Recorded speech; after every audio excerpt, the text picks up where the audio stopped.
SCP-489 Bug Bash. Item number SCP-489. Object Class Euclid. Special Containment Procedures. SCP-489 is held in a containment unit at Site-113.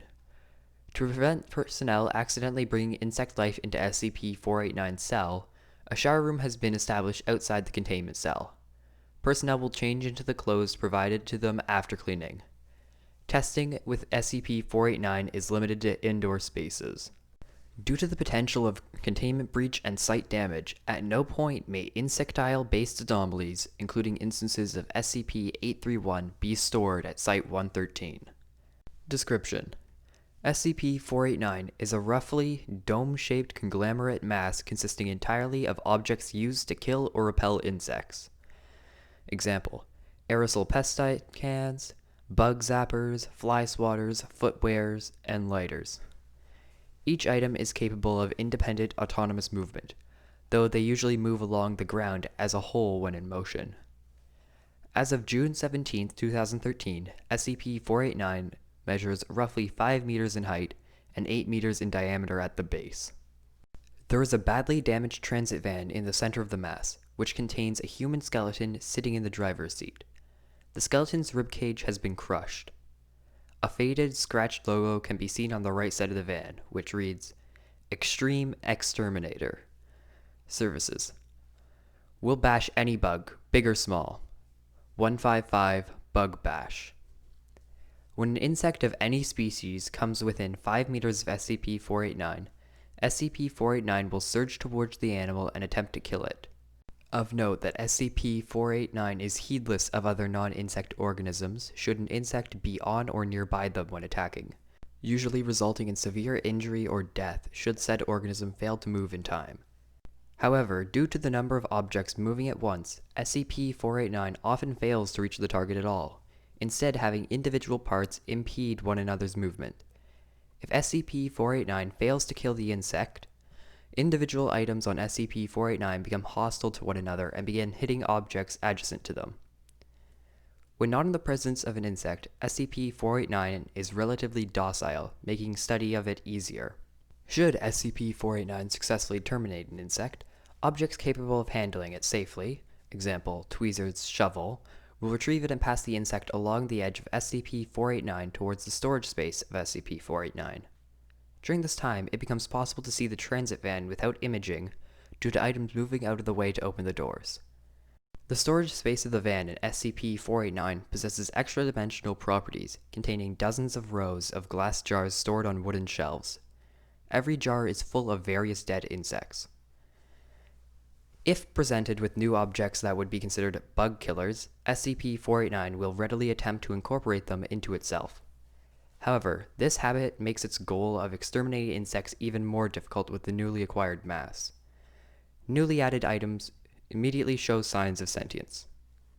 When new items are introduced to SCP-489, other items will enter the van's storage system and bring numerous jars containing disproportionately large specimens to the front of the storage space. These samples appear to serve as trophies for SCP-489. Each jar is labeled with a date and how the insect was obtained. Newly added items will gather around these jars in apparent admiration. Below is a list of several specimens SCP-489 has presented. Description: 3 beetle-like creatures, each measuring roughly 1.5 meters in length. The abdomens are covered in large thorn-like protrusions. The savage spine-shooting beetles, obtained July 7, 1989. The beasts were terrorizing the village of Lathos in Thoazola, brought down with the help of Julie and her garden gang. Description: a thin, knobby, elongated creature resembling a stick insect with an additional 6 pairs of legs. Each leg measures roughly 2.5 meters. Body length is roughly 5 meters. The Walking Lance, obtained December 20th, 1984. Found roaming the jagged rocky mountains of Genrith. Its bladed legs felled Karen and Matthew before a well-aimed shot from Maxwell skewered its head. Description: a horseshoe crab-like creature with prominent mandibles, paddle-like legs, and several sac-like growths lining its back and underbelly. Length, roughly 2 meters. The aquatic venomous floater bug, Obtained March 26, 1987. A new challenge, one that took place beneath the waters of the Burmese swamplands. We have the scars to show for it, but the beast fell after the puncturing of its venom sacs. Description: a humanoid entity 1.8 meters in height with eyes and proboscis resembling a housefly. The Bugman. Obtained May 5, 1991. Found within the frozen hills of Russia. Well worth the battles and losses. Theo and the Torch's sacrifice will be honored by all bug killers for eternity. Description: an arthropod with 4 thick, short legs, all spreading from its abdomen in a circle. Creature has long, elongated pincers and a head featuring a prominent proboscis and compound eyes. Height roughly 4 meters. The bug that killed Master.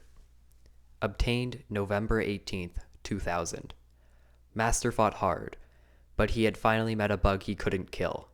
We fought for him and made it suffer, but we couldn't save our leader. Description: a wooden case with several pinned, non-anomalous butterflies, beetles, and dried earthworms. Our first kills after Master's death. Obtained from February to April of 2001. We will carry on Master's work. Thanks for listening. If you enjoyed the video, leave a like, and if you want to see more from me, subscribe. Comment down below which SCP I should do a read on next.